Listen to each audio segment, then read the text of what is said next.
It's a weird one. It's a weird one. Weird one for me, anyway. I love Atlantis. I like the theories. I like the story. I like mythology. But I must admit, I've never started out a deep issues show like this before. But I must admit that this is one that I'm really not on board with. And I'm hoping that one or both of you guys convince me of something that I don't want. Because I like to believe in conspiracies. You're crushing the show before we even get started. Yeah, but hey, I like to believe in this stuff. But I'm gonna maybe be the skeptic tonight. But hopefully I'm not. Hopefully not everyone here is the skeptic. But should I set the groundwork, or do you guys want to jump? No, in? go ahead. Set the groundwork. And then we can go ahead and tell you what I think. Okay, right on. Right. Okay, basically the first time you hear about Atlantis, or well, the first recorded times you hear about Atlantis is one of my icons, one of my favorite people to study is Plato. Plato writes about Atlantis to the people of Egypt, the people of Greece, and the people of that time. In the Timaeus is the first time you hear about Atlantis.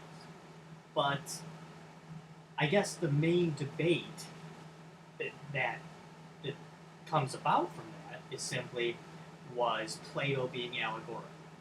Was Plato telling a story? Was Plato telling a fiction story that, inadvertently is trying to give a warning of excessive pride, is what some people think. I admittedly am one of those people. But many believe that the theory of Atlantis is deeper than that. Pardon the pun. That it does go beyond just Plato being allegorical. Plato telling a tale. Maybe he was telling a tale, but that doesn't necessarily mean that Atlantis didn't exist. Or that there wasn't some sort of recorded or unrecorded recollection or unwritten history, or an ancient lost history, if you will, of the city of Atlantis. Or, people say the city of Atlantis a lot. Really, it's like the continent of Atlantis almost, right? Or the island of Atlantis. Yeah, I mean, there is some individuals that give a very specific, I forgot who exactly it is, but there's a very specific size that some say. It's like a combination of like Libya. Plato described it as larger than Libya and Asia Minor put together. Yes, and there's some that say that it stretched all the way from the southern portion of South America all the way up to up towards the North Atlantic. Whether or not that's true or not, again, that's for discussion. Right. We go on tonight. Yeah. Plato describes it as that size, and he also says that at that point, even though it was in the middle of the Atlantic Ocean, basically they're not in the middle, but that area in the Atlantic Ocean, that he says that at that point, the Atlantic was navigable. At least that area of the Atlantic was navigable. Mostly because, and that doesn't, there's some sense there, there's some science there, there's some geology there, that if there was this big landmass, then that area around it that's maybe unnavigable now because it's the middle of the Atlantic Ocean, it wouldn't necessarily be like that, because now there's this big island there that would shift the waters and not make it quite as deep and not quite as wide. I'm no geologist, but that's, it makes sense to me anyway. Yeah. Did I cut you off, Adam? No, go ahead. Okay. The story, according to Plato, he says, was told to his grandfather, Solon. And basically, he tells them that the island of Atlantis went to war with the Greeks, with the totem of Hercules, and that their excessive pride, despite the fact that Atlantis was rich in wealth, that they, that their hubris did them in, if you will. But the claim to this, and here's where you can have some potential scientific backing with later expeditions, even very modern ones like 2015, is that they describe Atlantis' wealth because of a special metal that was found there that they could use to not only trade with other people, but also to further their own technological needs. Pieces of this potential metal have been found in strange ocean areas. In areas that could potentially be part of Atlantis. So, Ed, Adam, what do you guys think? Am I being a hater too early, too often? I don't think so. I think when we're dealing with a theory like this, the funny thing is there's so many different accounts, right, to the lost continent of Atlantis. It's almost like I know we're actually going to touch on this too. It's kind of like the flood theory, though. I mean, sure, Christianity isn't the only religion in the world that has a flood theory within their early doctrine. There's other civilizations that have a flood theory within their own doctrine as well. Same thing goes with the lost continent of Atlantis. I think Plato kind of set the groundwork for it, but what I believe he was maybe touching on is not so much Atlantis itself, but the possibility of there being, another continent out there or another civilization out there that was, wiped off the face of the earth, and whether that was Atlantis as Plato said it was, or if it was something entirely different, then I think something like that could be certainly more believable than the actual Plato account to Atlantis, who Plato in some way may have been more focused toward the philosophy of his theory. The allegorical nature of exactly. Than, the actual, the actual place itself.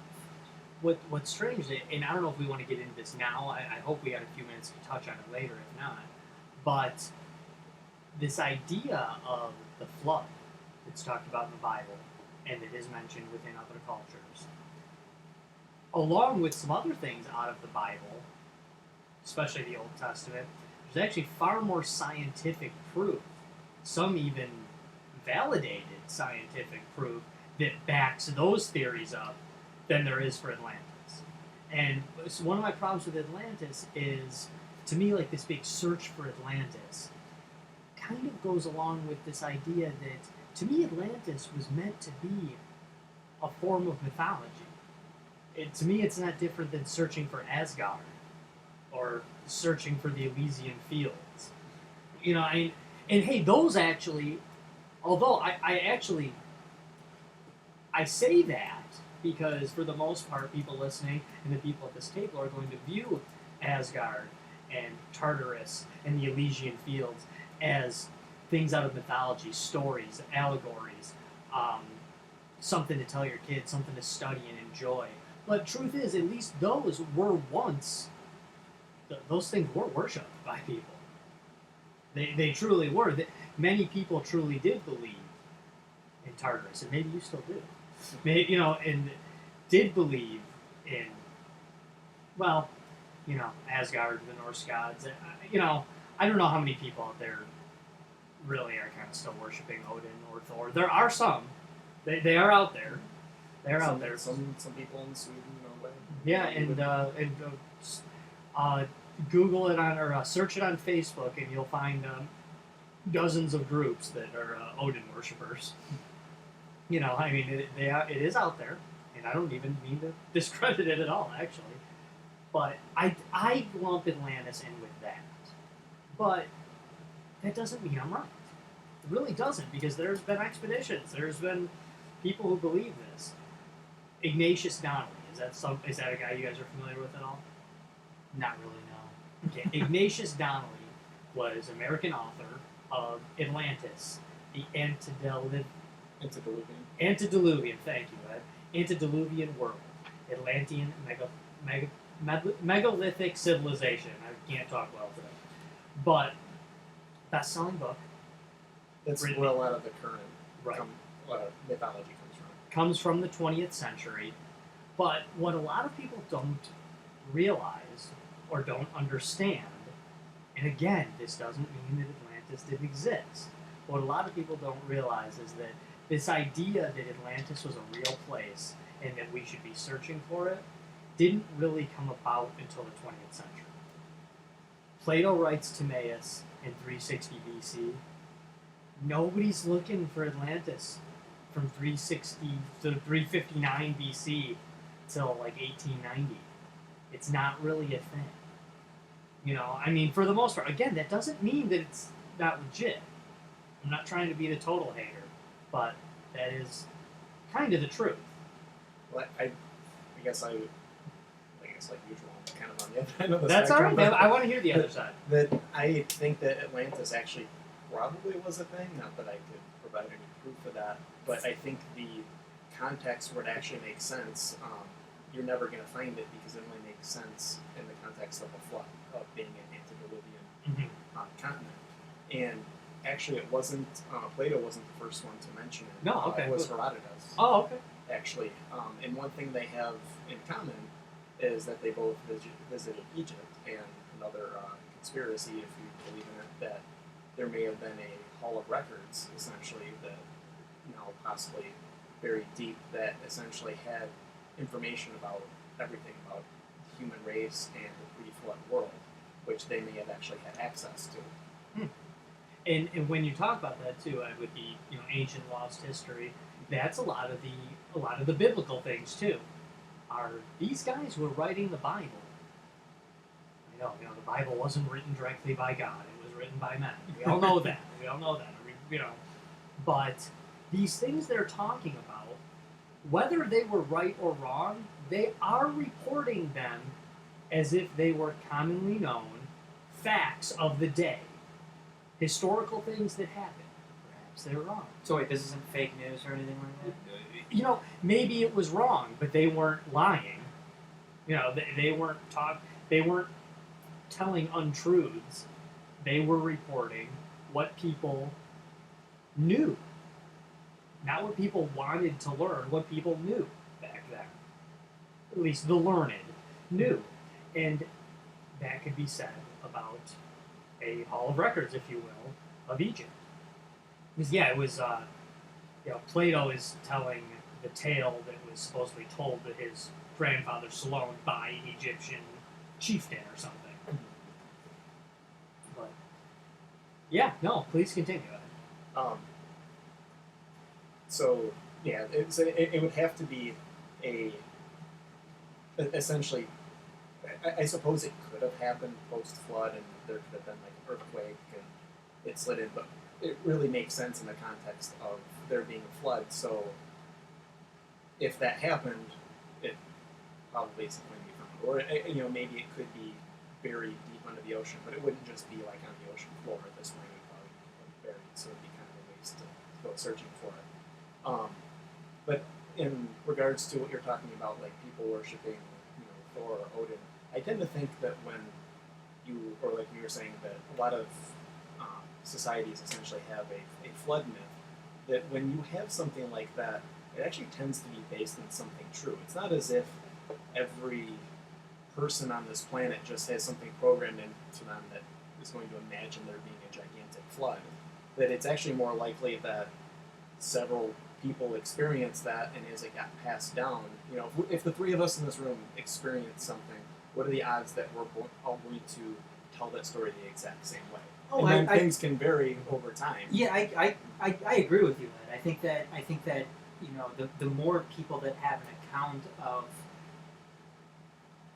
a certain story, and obviously the flood story is a pretty specific account of a flood happening. And I think you're right. I think that based off of just different civilization, different interpretation of it, different local religion and different local belief is going to have a certain a certain outlook or a certain belief on why that happened. So yeah, I think the more people, the more you hear about a flood, the more it's probably true in a sense. So yeah, I can get on board with that definitely. No, and I actually agree with everything both of you two just said as well.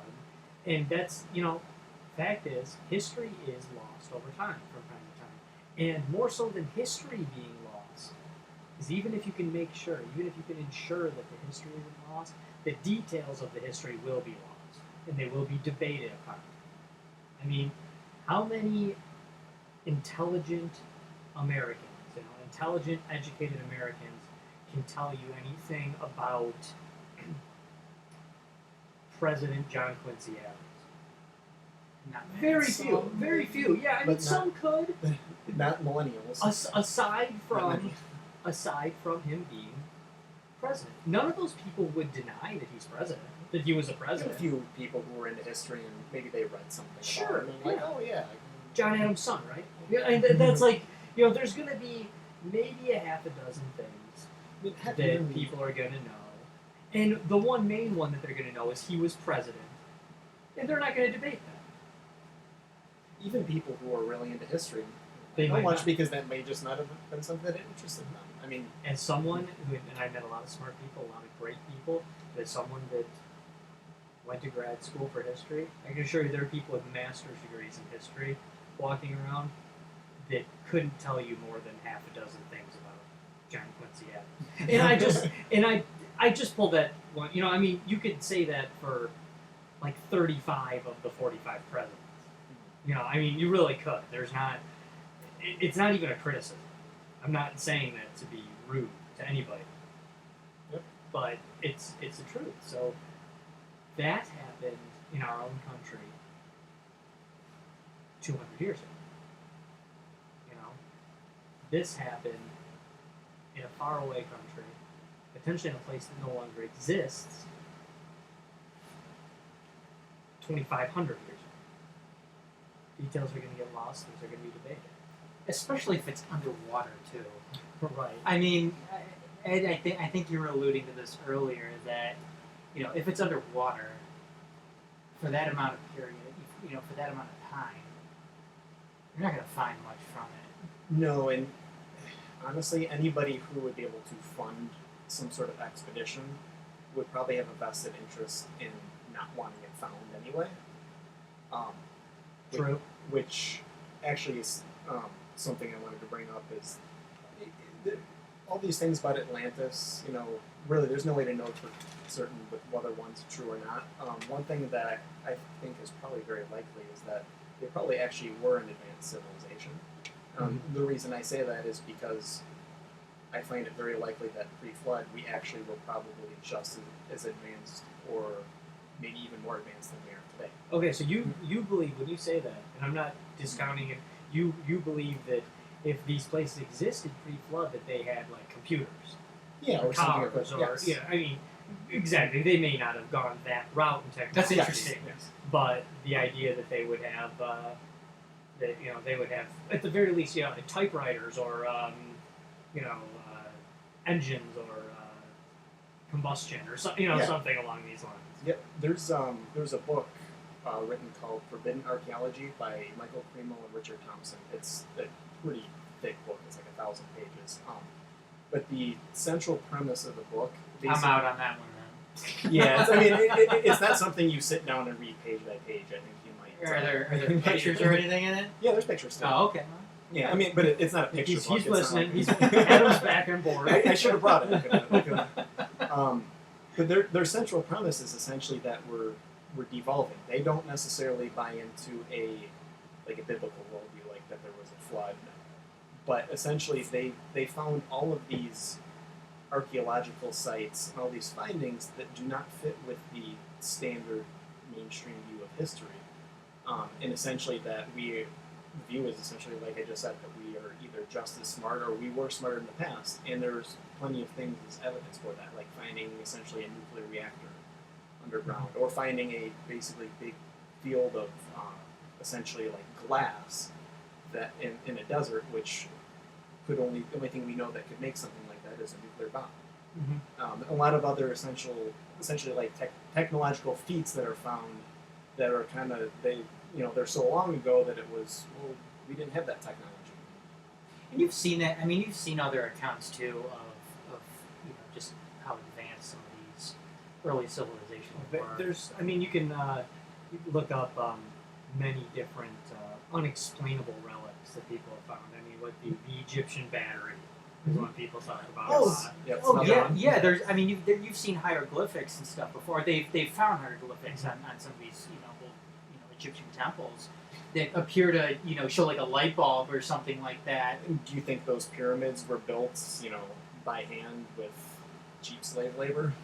Perhaps. Well, it's But- interesting too because isn't there isn't one of the theories too that Egyptians and Mayans and stuff came from Atlantis. And something I find very interesting is the the similarities between some of their signature temples, their signature pyramids. Mm-hmm. The triangular looking pyramids. Obviously, the Mayans is different. It's more it's more square. Obviously the steps and everything like Sure. that. And, the Egyptian ones are more smooth, but What's strange It seems about like that there's- though is the idea that the Mayans were Atlanteans, which a lot of people do believe that kind of goes against the flood theory. Because correct me if I'm wrong, but in the flood theory, it's basically says that the Atlanteans were wiped out because of this great flood. But if you believe in what's the word I want to use here, a modern geological ideal, then you could believe that Atlantis would have sunk away into the seas slowly, and that some of the people in the advanced civilization would have been able to leave, would have been able to see that our land is shrinking, our place is going away, we need to move on. I think you could almost I don't know if you could totally discredit any account based on that. I mean, because it seems like it's certainly plausible that your worldview at the time, and that is if it's not as advanced as you maybe suspected is that where they had computers or and everything like that. But I mean, somebody's worldview then was probably much smaller than ours is today. When we have smartphones in our pockets that can reach the other end of the world and Google image anything, or Exactly. call your brother-in-law that moved to Uganda. Exactly. I mean, you'd be in touch. You could be in touch with somebody on the other side of the world in a split second. But a flood to them that engulfs their entire worldview, which could be thousands of miles at the very most. That could play a big impact on them thinking that if a flood is here, then the flood must be everywhere. Sure. And them getting on a boat or a raft or whatever and going to another place in the world, again, seems like it's a plausible theory. Sure. No, that's true. That's true. And just because there was a great disaster doesn't mean that somebody could have survived. People do survive disasters. All it requires is 5% of the people surviving for them to be able, or less, for them to go on to become the Mayans, or to travel across the Atlantic and teach the Mayans something. There's also a theory out there that the Atlanteans were Mayans, that the Mayans came first, and that the Mayans went off and started the island of Atlantis. Not built the island, but just that they populated it. To me, it seems like it's probably, if anything, it makes more sense for it to be the other way around. I agree. Rather than the Mayans going and starting, this lost continent of Atlantis, then them leaving or fleeing Atlantis and heading over to North America, South America, and starting a new civilization there. That seems to me like it's more plausible. And many of the things you're bringing up, Adam, come from the book Atlantis: The Truth Behind the Legend which is by a couple of Greek authors, A.G. Galeopoulos, probably saying that wrong, and Edward Bacon, definitely saying that one right. But You know that word. yeah, Bacon, that word I know, and Edward, that's pretty easy. But and as much as I was kind of bit of a naysayer when it comes to the Ignatius Donnelly book, even though I don't really have a desire to criticize this best-selling book that a lot of people obviously went off of, but most agree that this Greek version is a much more realistic interpretation. And that was written in the 1960s, and they actually talk about a volcanic disaster that sacked Atlantis, other than a flood disaster. And we've certainly heard of, throughout history of volcanic activity wiping out cities and ancient cities, and Right. so. Just like today, and this is a lot of the direct interpretation of biblical scholars like to use this example, and it's a good example. It's a very good example. Is Mount St. Helens. You go to Mount St. Helens now, and you see this. If you didn't know about the volcanic disaster that occurred there, and in the lifetime of many people who are listening to this right now, if not in your lifetime, in your parents' lifetime, that you wouldn't guess that happened over a week's time. You would guess that happened over 1,000,000 years, 100,000 years. And one of the issues that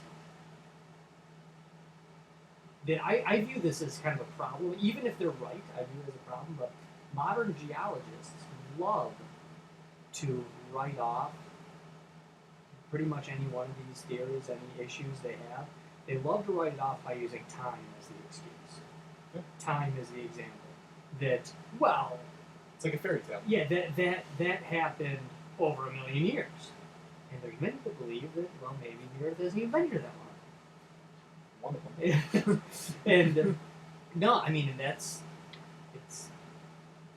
a lot of people hear that. They hear Ed say that, and they think, It's oh, crazy. Ed's crazy. He's crazy. But do a little research. There's actually a lot more to back that up. Well, there's tons of There, evidence. there's a lot. Quite frankly, there's just as much to back it up as there is to back up the more widely accepted claims. There really is. Well, it's because the Bible is made out to be this antiquated book that is not a history book. Yet there's actually quite a bit of it, in that it's not a science book, but it doesn't necessarily contradict science. Sure. There's plenty of evidence for a young Earth creation, which, in case you aren't aware, for people listening out there, the kind of the typical mainstream view is that we're the universe is billions of years old, or the Earth is millions of years old. A lot of creationists will think that God created the Earth, but it's compatible with evolution, and we're millions of years old. Young Earth creationists tend to think the Earth was give or take about 6,000 years old, and then about 2,000 years roughly after creation, there was a worldwide flood that essentially destroyed all of civilization, and since we've rebuilt. That essentially a lot of the archaeological finds essentially are kind of in line with that. I mean, one of the things that is used a lot to back that up, aside from the Mount St. Helens one that I mentioned already, is the Grand Canyon. Yep, it's with the water runoff from the flood.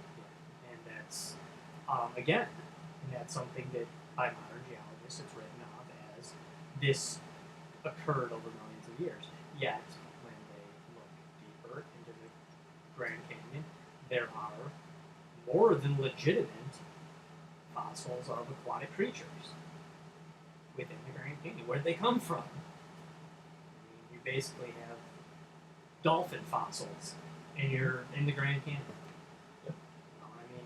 And other, aside from other things, from this crust. Now this goes to, and this is the one that really freaks people out, even Christians, even devout Christians, because for the most part Christians view it as, this used to be a litmus test, actually, for Christians, that they would actually use this on the stand in court from time to time, is they would ask them just to make sure that, okay, it's cool that you're a Christian, but we want to make sure that You're a real Christian. No, that you're not a crazy Christian. Oh, okay. That you still believe in law and order and science above all else, and that your faith is your faith, and that's on the side.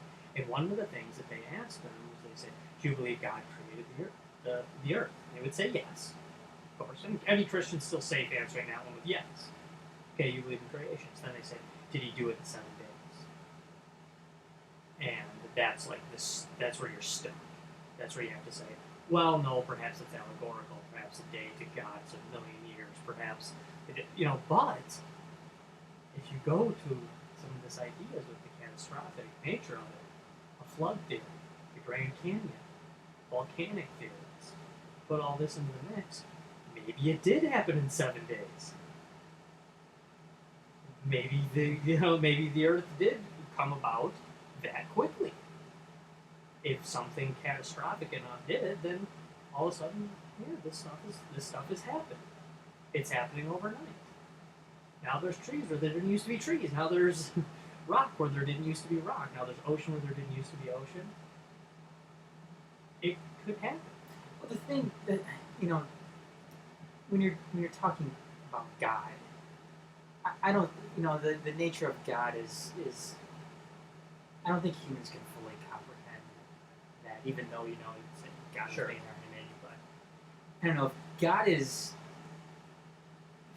who we think it is, and I'm talking us in this room. And I was brought up Catholic. Josh, you're Catholic. Ed, kind of Catholic. But I mean, we have that Catholic vision of God, and that Christian vision of God, who seems like he can do anything. Sure.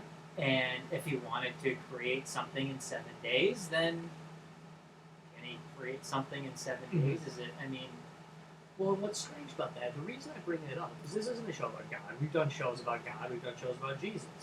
But like Adam brought up earlier, and like Ed touched on as well, that these ideas aren't exclusive to Christianity. So you don't have to be a Christian to believe this. These were people that believed in Poseidon, when I'm talking about Plato. And in Norse mythology, they discuss similar things. And in the Mayan religions, they discuss these things. We're talking about places all over the world here, and like Adam said, they didn't have cell phones and Facebook, and they weren't tweeting each other with these ideas back then. These were coming about because people knew about them. Perhaps they knew about them falsely. We don't know that. That's why we're here to discuss. That's why we're calling it a theory.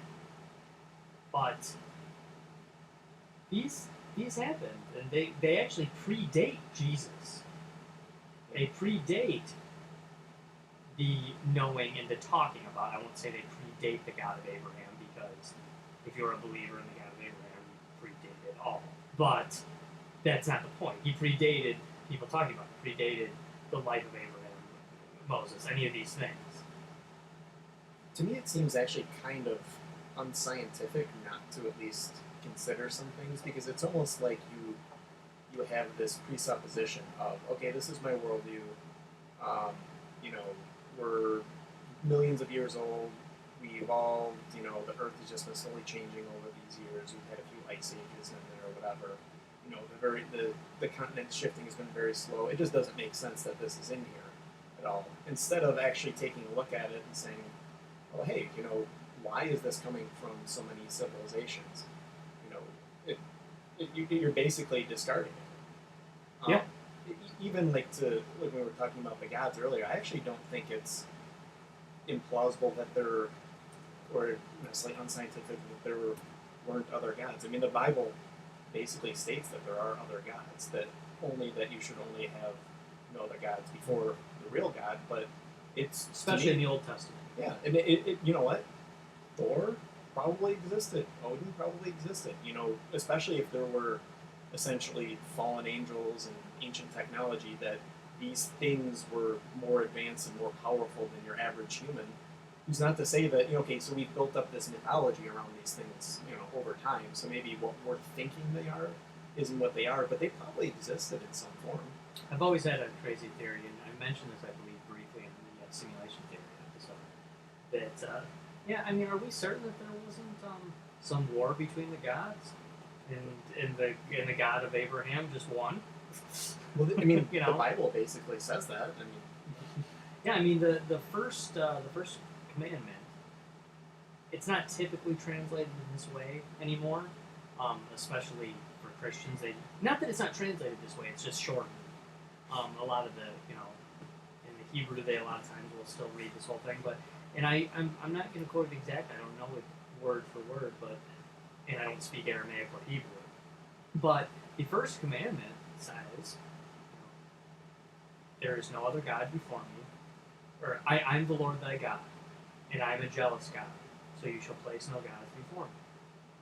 He's not saying that there isn't other beings with power. He's saying those things with gods, those other gods, lowercase g, aren't God. Like, I'm God. I am God, uppercase G. That's my name. I'm not Thor the God. I'm not Poseidon the God. I'm God.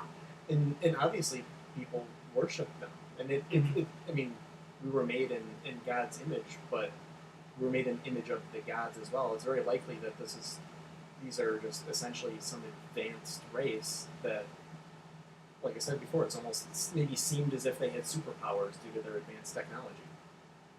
Yeah. If you recall, Adam, I believe on the simulation theory episode, we touched on the idea that, if things could be changed, perhaps those things could exist back then. Perhaps Thor did exist, but that was changed later. That's going not too deep, but perhaps too deep in the wrong direction for this episode. But there's possibilities for that out there. there definitely is. And it's, again, too, and I think you just mentioned it, Ed, that there's been more than one civilization that's been a polytheistic religion, or polytheistic civilization. And then that goes back to that other, we talked about earlier, too. There's also been other ones that were monotheistic. Yeah, a lot of times people lump the Jews, Christians, and Muslims in as the only monotheistic, but they're really not. For instance, somebody was actually just telling me this the other day, and I didn't realize this, but many of the Native American tribes, that was actually more of a monotheistic religion. We kind of view it as, oh no, but they worship the sun god, and they worship this, and they worship that. No, really, they worshiped kind of the way it was described to me anyway, by someone who very, very much knew what he was talking about. Said, no, he said it's more comparable to like Catholicism or like to the Force in Star Wars. They kind of worship an all-powerful energy field. Josh just got a huge boner, and he's gonna be. He's converting. He's gonna come back next week. I prefer not to talk about my boners when we're discussing religion. Worshipping some guy it works though. The Chippewa tribe, worship. That's what Josh is gonna come back as next week. But it's like the Force. Well, it's got like aspects to it like that. That they worship the energy field, not so much the small time deities that are mentioned are more comparable to saints in Catholicism, or angels, or something along those lines. And it's funny you mention that too, Josh, because it seems like Catholicism it's a monotheistic religion. Obviously, it's Christianity, but Catholicism in and of itself is almost a polytheistic religion. Just the amount of God, Jesus, and the Holy Spirit, right there. That and then all of the different saints and everything that you can pray to, and I know that archangels and angels, and seraphims and cherubims. Exactly, it's interesting. different. Again, like Ed said, acknowledging that there are other powers other than the one true God. Just acknowledging that despite those powers, there is only one true God. It's basically the idea behind Christianity.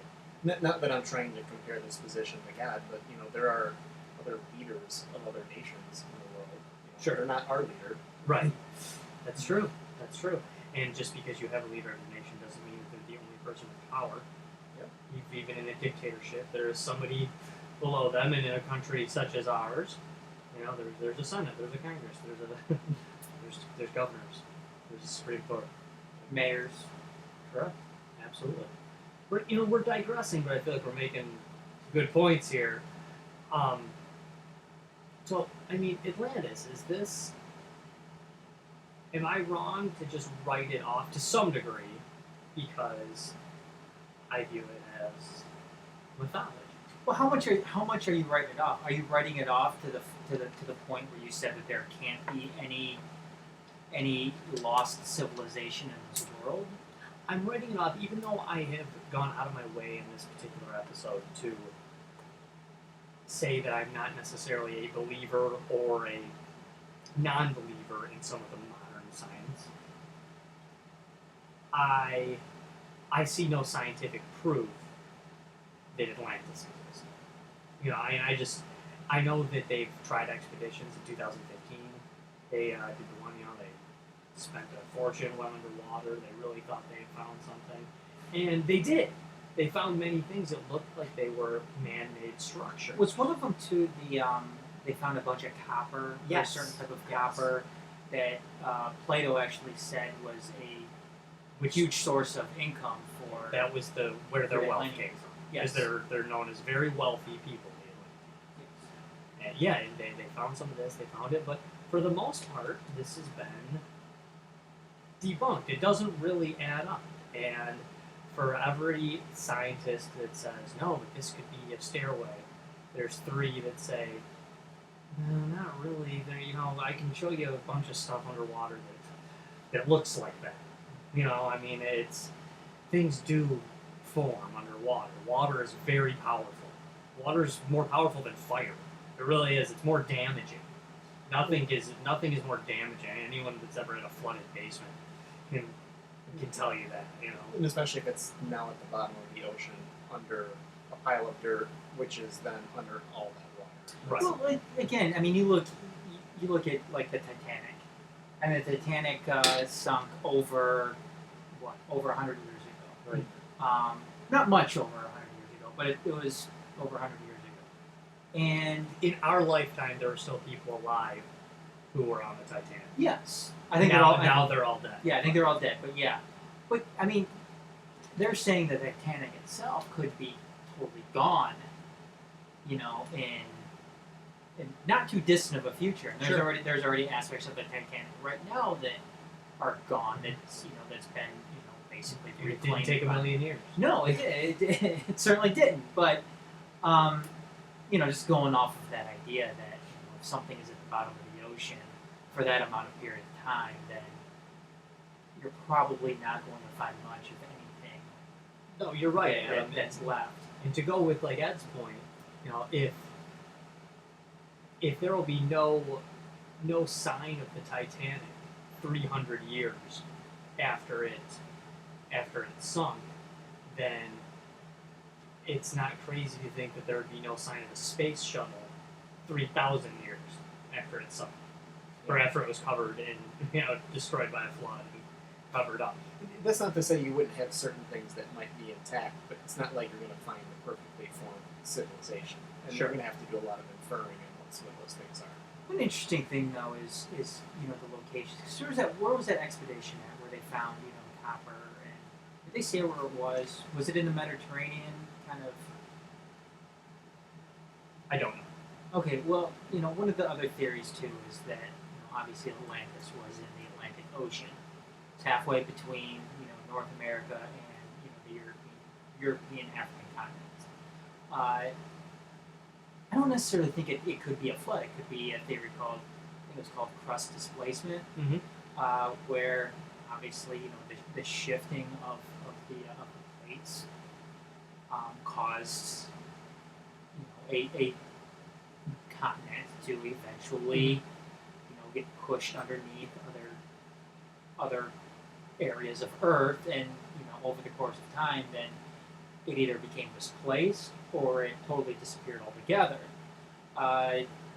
There were some theories as well that say that there was a civilization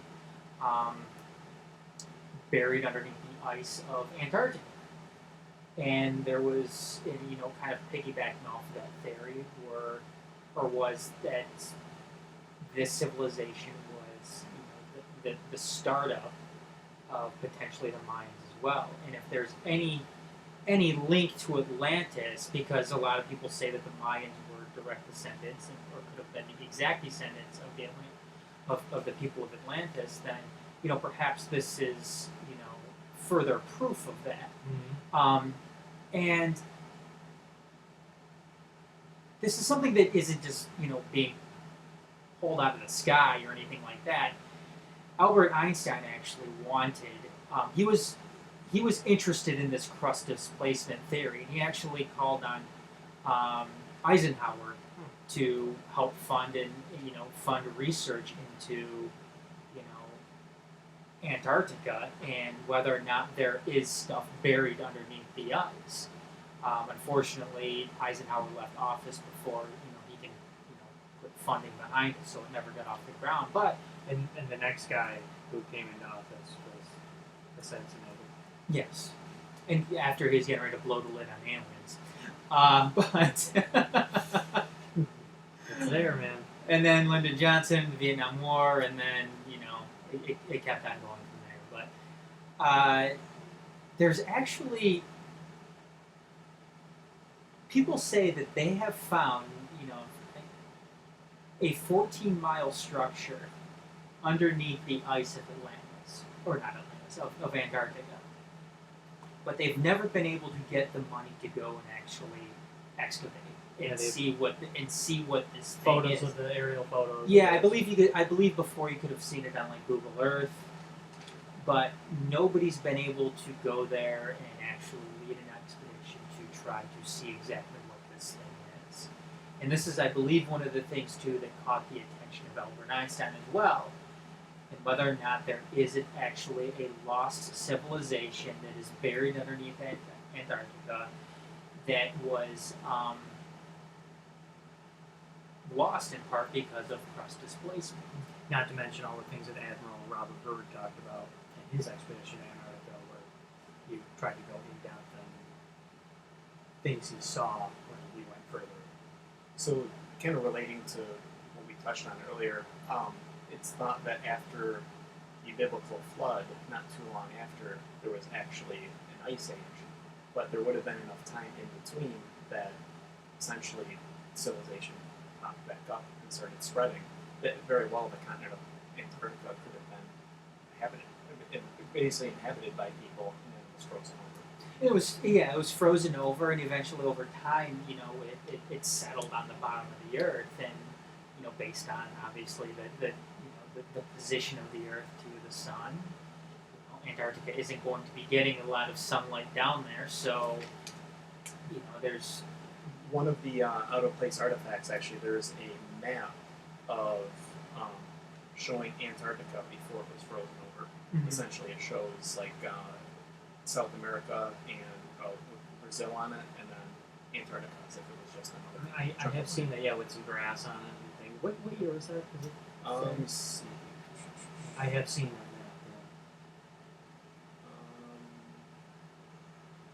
Pewee Reese map. I think it was the 1513. Okay. No, and there are some fascinating names. There's a book. I hope I'm saying her name right, but Sea Kings of Old, I believe is what the book is called. I could be wrong about that. If you want to Google it, I bet if you get into Sea Kings, it'll pop up. But it talks a lot about these just wealthy mariners, wealthy sailors going around and talking about some of these things that existed at the time. It's ancient. We're talking, very, very ancient times, not 1600s or 1800s, you know, a very, very long time ago that these things surfaced. And another thing that's worth noting is, although there's nothing recorded of something sinking as large as Atlantis reportedly was, but the idea of an island being there and then disappearing, going away, is not unheard of by any stretch of the imagination. There are many documented cases of islands that once existed and now don't. You know, I mean, it happens. Water levels change and things can happen. Things don't stay the same forever. Right, they do not. No, and it's funny too, Josh, that there's islands within the Atlantic Ocean too that it very well could have been part of Atlantis itself. Sure. There's islands off of Portugal. Actually, I don't know if they're part of Portugal or not, but they're called the Azores. Beautiful islands. I mean, you look at these pictures of this place, and it seems like if Atlantis was a thing, I'm assuming this is probably what it looked like. Mm-hmm. I mean, it's beautiful. I mean, it looks like Jurassic Park.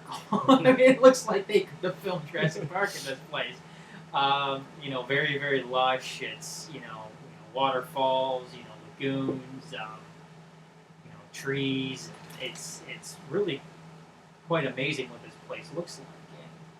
And again, I mean, there's another theory out there that these islands, the Azores Islands, and I'm probably pronouncing that wrong, but were actually part of Atlantis when it was obviously a much bigger continent than what we have it is today. So. We talked about Atlantis being an allegory for pride, for excessive pride. According to Plato, the Atlanteans, or the people of Atlantis, conquered a big part of what we now consider Europe and Africa as well. These were areas taken over by them before they decided to take on the Greeks, take on the Totem of Hercules, take on these other forces, and eventually went down. So there is supposedly some historical evidence from these areas that back up. I don't know if historical is really even the right word because it's not written history, but history that backs up their conquest, or the conquest of somebody anyway. There's some sort of warring nation that wanted more land, fought for it, won. So there is something there that Atlantis was supposedly trying to spread out, trying to conquer, trying to win out more, and that eventually led to their downfall.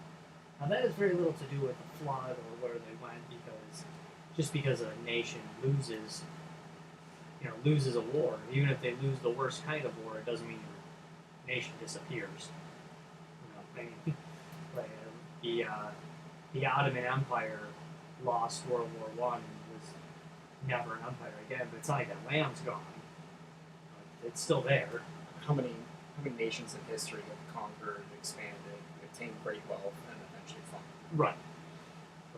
Isn't Denmark kind of the other way around? Doesn't Denmark have the most acquired land that wasn't actually conquered by anybody just because of the way that the land mass there is actually kind of growing open to the ocean? Yeah, I think I've heard something like Norway, that. Denmark, and Finland are kind of famous for existing at the will of other nations and not being conquered. There's actually a term they use in history and somewhat even in political science. It's a term used quite a bit called the Finlandization of a country. And Finlandization, in essence, is when your country exists at the behest of another country. They exist only because another country allows it. In the case of Finland, and actually Finland isn't even the best example of Finlandization.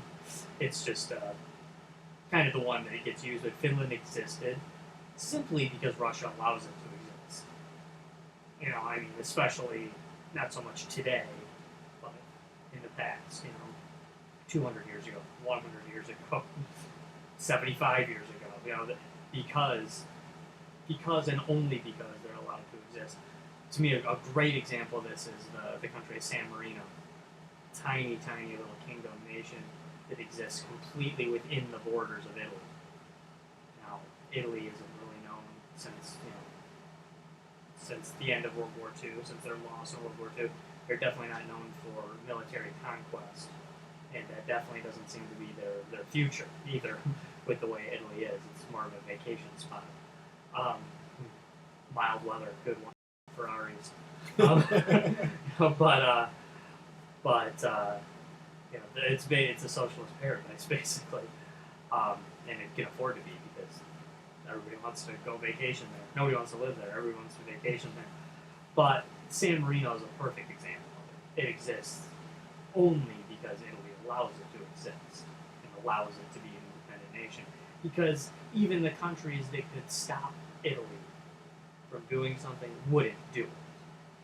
The United States wouldn't come stop Italy from taking control of a city-sized country that resides 100% within their borders. You know, that would be like if, you know, I don't know, Birmingham, Alabama all of a sudden decided it was a different country. I mean, what about if Detroit wanted to take over Highland Park? yeah, I mean, that's... I mean, Because isn't Highland Park totally surrounded by Detroit? I think it is, yeah. To give an extremely local example, yes, it is. You know, that's, the only difference there being that Highland Park's recognized as Michigan, which is, Detroit's not a sovereign nation either, so it would be harder to pull that off. But yes, I mean, yes, I'm sure people would care if Italy decided to take over the Vatican.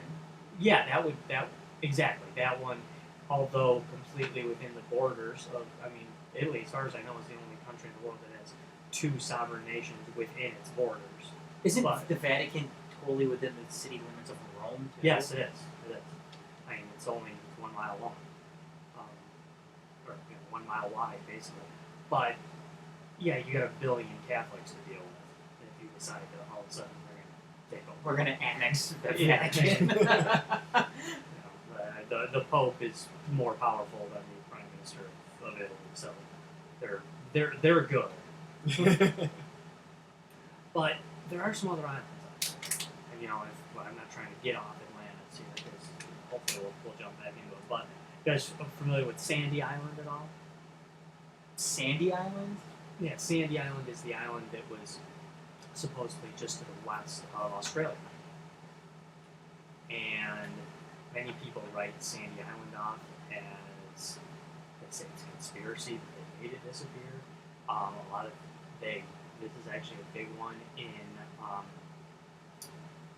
the Mandela effect, which we've talked about a lot. Mandela effect seems to come up quite a bit in our shows. But a lot of people remember this being there, remember it being on maps, and as it turns out, this 15 mile long, 3 mile wide little island is kind of to the west of Australia. It used to appear on Google Maps. It doesn't anymore. Then there was a time when, although it was taken off of Google Maps, if you searched it, it would still take you to that point. And you could see where it almost appeared to be removed. Now, it will no longer go there through the Google Earth search engine. I was saying Google Map before I meant to say Google Earth. I apologize. It will no longer take you there through Google Earth.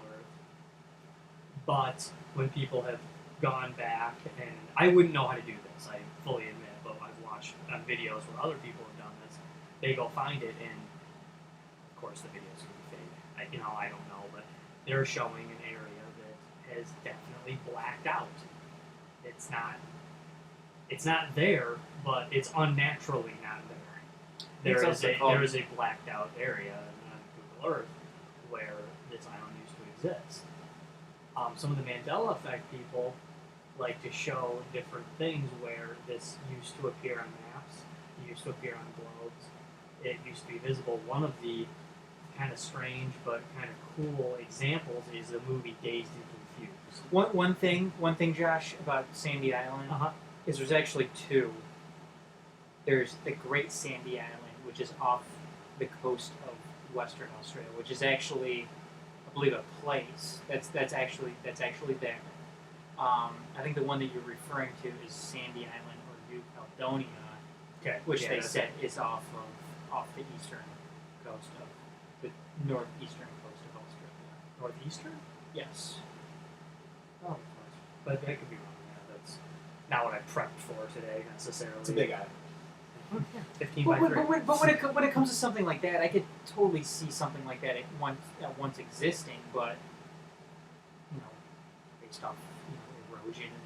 Supposedly now an expedition from the University of Sydney did go and search for it, and they did not find it. They had no luck finding it, no luck finding even something that any signs of it, that perhaps it was covered over. Another one that I'm big into, and I know Adam isn't so much into this one, but one that I believe in far more than Atlantis actually is the things they've talked about with High Brazil. I don't know if you're familiar with High Brazil at all. No. And High Brazil was an island that was off the coast, not directly off the coast, but west of Ireland. Now, in High Brazil, the first time you hear about High Brazil is in 1325, actually. Some people have talked about how it was noted on maps. It was, it's been on quite a few maps from 1325 well into the 1600s. Was usually on maps. 1872 is the last documented sighting of it.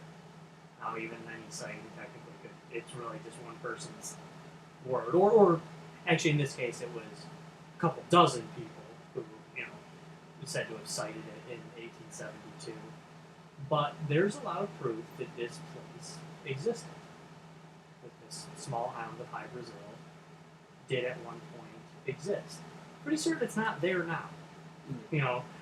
But when they have done satellite searches, there does seem to be a underwater rising or land mass in that area. I mean, if it's not too steep, then it could just be rising water levels coupled with maybe a small earthquake or something like that. Sure. It could be submerged. What is strange about High Brazil is you have so many more first-person accounts than you do of anything with Atlantis or anything like that. But some of the stuff is kind of like a mythological, mystical idea.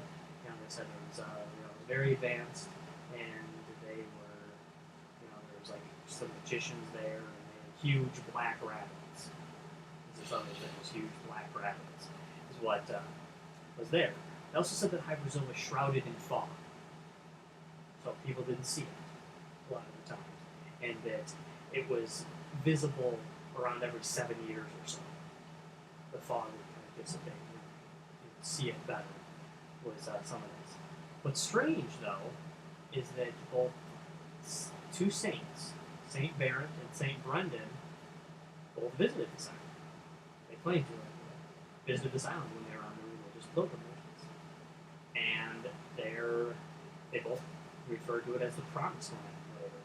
It was this amazing, beautiful place, and the descriptions they gave were near identical to each other. It was described as a almost perfectly circular. We're not talking circumference and radius here. We're talking viewing it as a picture. Very, very circular island. And people said that, we walked the coastline forever, and it never seemed to end. We're like, well, it's probably a circle. But this is happening around 1674. Captain John Nismet, another one that he claimed to have crashed into his ship was going on course. He thought he was in the middle of the Atlantic basin. He started crashing into some rocks, and some people got off, and the people on the island gave them gifts of gold and silver. And they got back on the boat and came back and brought the gold and silver back with them. I mean, maybe this is crazy. Another really crazy thing when it comes to High Brazil is relates to UFOs. Actually, you guys ever heard the name Jim Penniston? Jim Penniston was a member of the U.S. Air Force, and he was reported at the time that he had a close encounter in Suffolk, in the United States. He claimed that this part he left out of the initial report because he was getting the idea that they were just going crazy, so he didn't have much to say. He said that he touched part of the UFO, and that he was given binary code. He was given an image of a bunch of ones and zeros. He wrote it down in his notebook, kept it there for who knows how long, and that later, when he was doing a UFO special after he was retired from the Air Force, he told this part of it. And he said, "Well, ones and zeros, sounds like binary. Let's see it. Let's see what it is." And he pulled out the old notebook, and he gave it to them. Well, maybe this is fake. If you want to just say it's fake, well, then I don't have an argument for you. But he supposedly had no idea what it was. He couldn't read binary, but he gave it to them. The experts ran it through, and the binary code revealed the coordinates for High Brazil.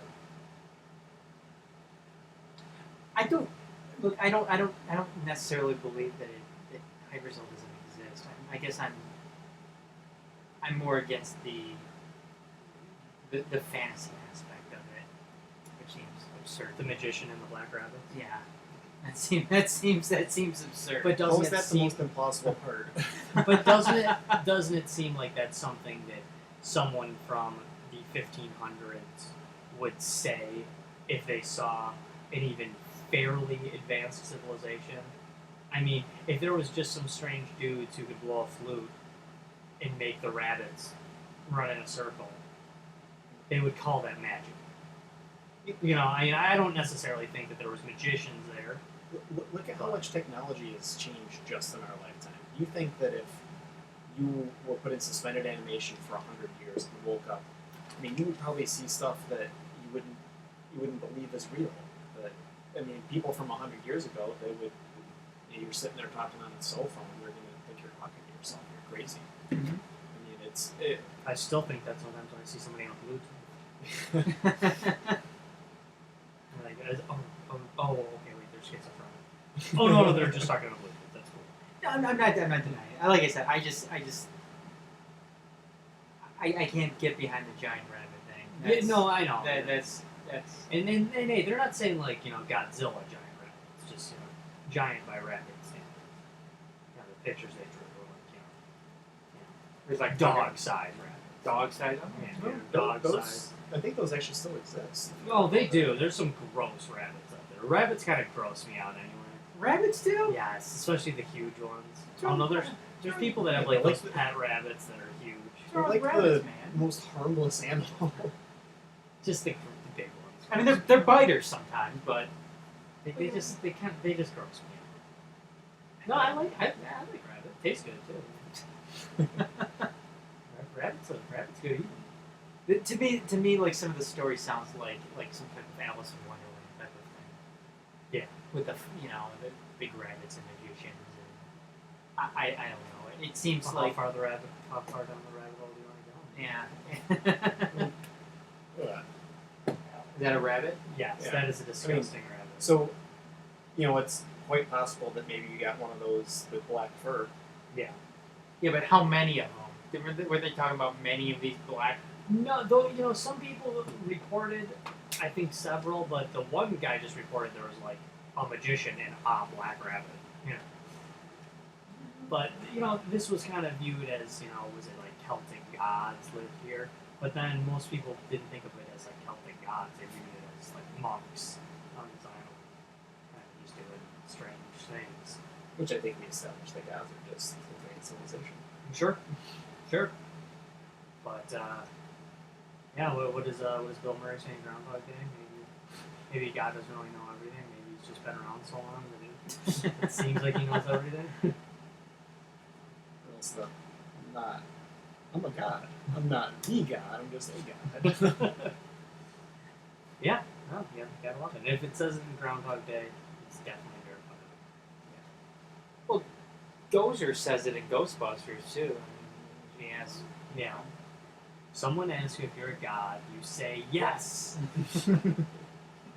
Very true. Is that Gozer or is that Zool? No, that is Zool. Oh wait, no, that was Zool. I'm sorry. Zool. Oh wait, no, was No, it? it is Gozer. Yeah, it's because they asked his Gozer the Gozerian. Zool is who Sigourney Weaver becomes Zool, right? Yes, And I believe so. What's his name? Moranis becomes Vince Clortho, and they bring about becoming Gozer. Yeah, he's the gatekeeper. The Keymaster. Or the key, yeah. One of them's the Keymaster, the other one's the Keymaster. I think he was the keymaster. I really should know this having seen this movie like Yeah. 9 million times. Well, I can't point out either one of them. Ghostbusters was mentioned, or was but you played the clip from Ghostbusters in our very first Deep Issues show. Do you recall this? The Was it- Ibaka Cats. Which was I it- think of as our very first Deep Issues show. This was before the name Deep Issues was assigned to it. Was that the one where Winston and Ray are in the? Yes. Yeah. Very cool stuff. But Atlantis, we got anything else to kind of get back to with Atlantis? Has anyone changed their mind at all? Has anyone? I really haven't. I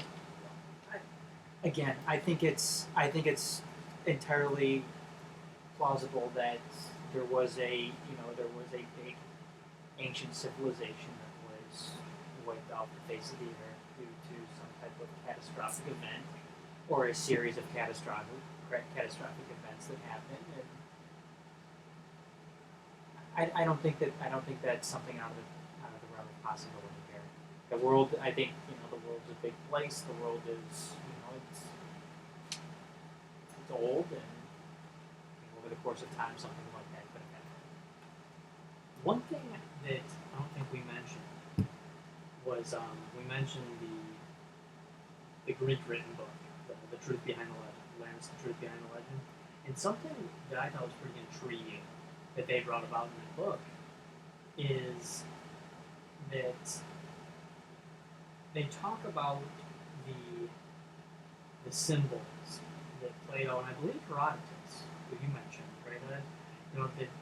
The symbolism they used that was always interpreted as 9,000 years.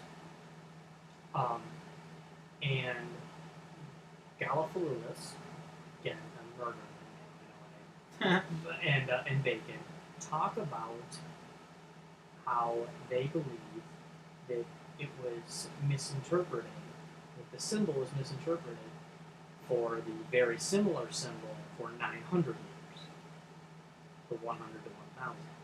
They're saying it was not nearly as long before that. So the idea that Plato's allegory was talking about something so far removed from our own civilization perhaps was misinterpreted by a tenth. Basically, instead of 9,000, we're talking 900. So that's just, it's a thought, and like I said, this book gives a very realistic interpretation.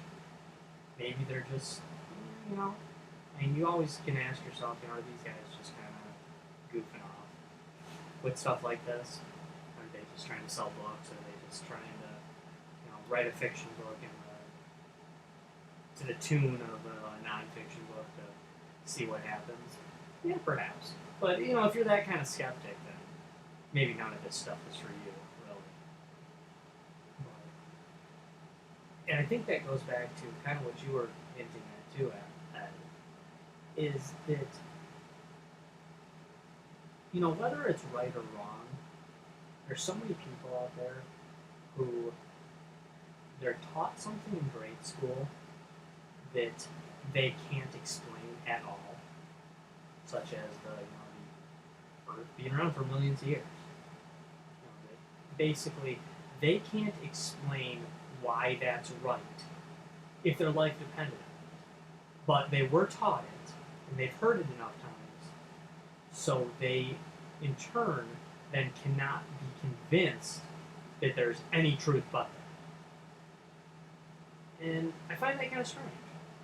And I do, and I find modern science kind of strange from time to time, because modern scientists seem very reluctant to give credence to anything that doesn't go within their narrative. And to me, that's not okay. Even if they're right, it's not okay. They're scientists. They should want to. As much as we might like to believe that every scientist just is some honest soul searching for the truth, and there's probably a lot of people out there like that, but maybe when they go to become a scientist, that's kind of what they're thinking. The reality is there's a lot of politics involved. I mean, if you come out and you have a completely opposite worldview as all of your peers, you're going to be ostracized. You're going to be left out. You're not going to get grants from universities. You're going to go broke. There's a lot more to it than simply discovering the truth. And sometimes people have agendas. Yeah. And if you want to continue working, you know what? Maybe you discard that little piece of evidence that doesn't fit the mainstream view and continue doing whatever your work you're doing. No, you're right. I mean, these people that take a stand, very learned people, sometimes very brilliant people, even if they're wrong, very brilliant people, they are certainly ostracized. They are certainly put out into the fringes. Sure, you can see them talking on YouTube. You can see them on Netflix documentaries talking about this. And they're still PhDs and scientists and everything else, but they do not get the backing of the community. Any stretch. Look at the whole global warming. I mean, you would think watching the media that if you were to just pick out 97 or 98 out of every 100 scientists, they would say our Earth is warming at an alarming rate, and all these things that we're saying we need to institute in our government, we need to do them. And It's settled science, right? yeah, and the reality is they don't completely agree on it. Some of them think, yeah, the Earth is warming, but it's not due to man. Or a lot of them even they think that it is, and it's due to man. They don't necessarily agree with all these progressive policies of implementing carbon taxes and whatever else to try and head it off. No, and this is aside from whether you believe in climate change or believe in man-made climate change or don't believe in climate change at all. But the idea, the term settled science, it's offensive to me. It's a contradiction. It really is. The idea that you would stop studying something, because that's what they're telling you to do when they say that a science is settled. They're telling you, they're telling you we got to stop studying this because it's all figured out. We got all the answers. Yeah. 120 years ago, there were a few doctors who said here in the United States who said that the reason so many people are dying in surgeries, the reason so many women are dying in childbirth, is because doctors should be washing their hands before they did this stuff. Yep. Those men were ostracized by the smartest people in the medical and scientific communities. Said that's ludicrous. It's ridiculous. You're an idiot for saying it. Now, we of course know that that's true. Wash your hands before you perform surgery.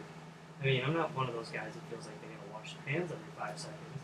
I don't use hand sanitizer all the time, but if you're a doctor who just wiped his ass and you got a bunch of germs on it and Right. you're sticking it into somebody's body, it's Yeah. probably not good for them. Exactly, or you just perform surgery on somebody else, and Yeah. So no, these. there's always been times in history where people were so certain they were right about things. And the truth is, the only constant in history and in science is that we're constantly finding out that those people are wrong. Yep. I mean, as brilliant as Albert Einstein was, in a lot of the things Einstein said are still studied to this day, and they should be, because he's arguably the most brilliant person to ever live. Some of Einstein's stuff has been pretty debunked, actually. It wasn't all perfect. He couldn't test it the way we can now. A lot of it, they test and say, wow, how in the hell did he figure that out? Or presidents left office, or they got assassinated. Yeah. Yeah.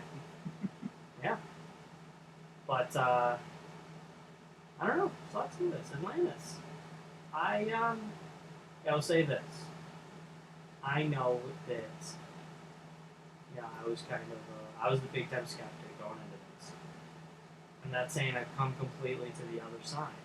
But the two of you they've definitely said some things that I couldn't find in my internet research, or through skimming a few books, watching some documentaries. You guys have definitely said some things that have opened my eyes that I couldn't get from any of those other sources. So I'm a little more on board. My tune has changed a little bit just from doing this show. So, final thoughts. Are we ready for final thoughts? I gave my final thoughts. You gave your final thoughts? I gave my final thoughts. Ed, final thoughts on Atlantis? I really don't have much to add. I guess that it's obviously, I think it's most likely real. I mean, all the mythology surrounding it, there's probably a lot of it that's complete BS. A lot of it that's probably true, but not due to any sort of evidence, but just because of the actual likely state of Earth at that time. And a big part of it for you too, Ed, is the young Earth Yes. thing, right? Yeah, and that is something that I'm not saying I'm on board with it. I'm not saying I'm not on board with it, but it's very intriguing to me. I certainly don't write it off, especially coming from me. I'm not a scientist. So, and I wish Kyle could have been on this episode. I think we did a great job of covering some of this stuff, but I wish Kyle could have been on this episode because, and he'll be back on the next few issues, I think. But Kyle is a scientist. He would have, he would have been able to let some insight into some of this stuff that maybe we couldn't quite say ourselves, even though we're pretty bright when it comes to science. But that is. But I'm not a scientist, so I'm not going to discount, like I was trying to say before, I'm not going to discount the young Earth theory or some of these other, Great Flood theories, some of these other theories, when I couldn't begin to explain to you the quote-unquote accepted theory. It's not like I can sit down and break down this accepted theory for you. So, if I hear one brilliant person explain to me why the accepted theory works, and another brilliant person explaining to me why it doesn't, I'm going to listen to both of them. And I think other people should too. It only makes sense to me. Especially since we all can't be scientists. I really can't. You can only dedicate your life to learning so many things. And if you haven't dedicated to science, you're probably not going to be a scientist at this point. But we should go to Pumpkin. Are we going to Pumpkin? I think we should go to Pumpkin. Pumpkin, the all-knowing, all-time Pumpkin, who chooses for us our next topic for Deep Issues. Our next Deep Issues show will be when? Today is June 13th. Our next Deep Issues show will be July 11th. July 11th. So July 11th will be the next Deep Issues show. Ed has just selected the next topic from within the gullet of Pumpkin.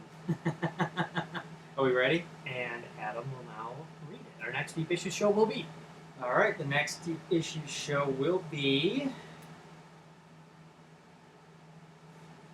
Actually, one of mine. Oh, what we got?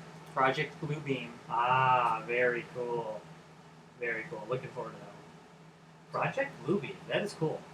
Can we fill a full deep issues program with Project Bluebeam? Of course we can. Of course we can, ladies and gentlemen.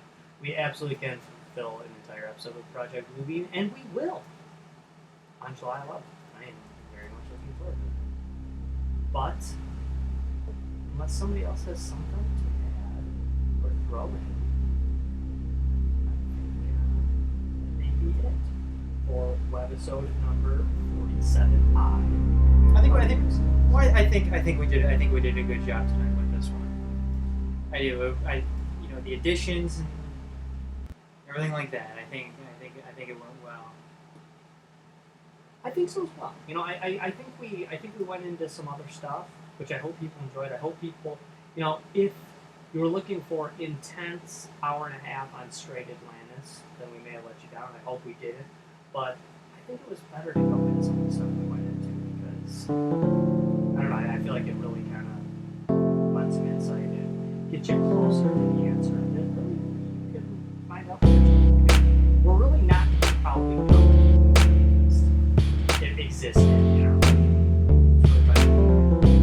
But thanks for tuning in, everybody.